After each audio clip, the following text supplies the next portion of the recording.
Another day, another tariff. But if you're wondering why China isn't backing down from Donald Trump's trade war, here's the answer: it doesn't have to.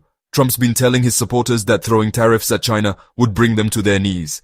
But Beijing sees it very differently. To them, this isn't just about economics. It's about standing up to what they call bullying and coercion. And look, China's not bluffing here. Before all this kicked off, exports to the US only made up about 2% of China's GDP.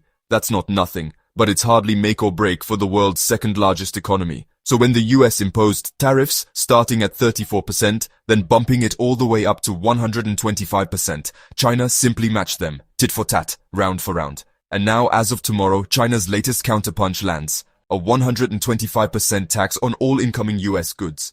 It's not just numbers. China's Commerce Ministry has called this a numbers game with no practical significance. Their message: these tariffs aren't going to break China. If anything, they're going to hurt American exporters even more. And let's be real, markets are already feeling the heat. After China's announcement, European markets dipped. FTSE 100, CAC 40, DAX, all in the red. The euro shot up, US Treasury yield spiked, and investors started pulling out of American assets. Meanwhile, back in Beijing, the rhetoric is crystal clear. They're calling this trade tyranny, blackmail, a mistake on top of a mistake. China's foreign ministry says it will never accept such hegemonic and bullying practices. This isn't just economic defense, it's political, it's ideological. President Xi even told Spain's prime minister that the world needs to stand up against unilateral acts of bullying. To China, the trade war isn't just a fight over numbers, it's a test of national resilience. And here's the twist. Beijing says this might be their last move. They've signaled that 125% is where they draw the line.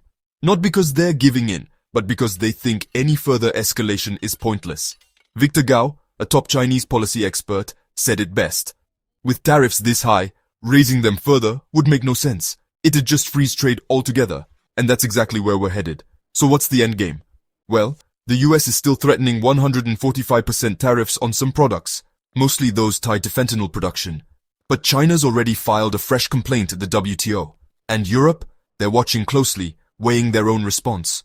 Bottom line, Trump's tariff tactics aren't forcing China into submission. They're hardening its resolve. For Beijing, this isn't just about trade. It's about pride, power, and proving they won't be pushed around.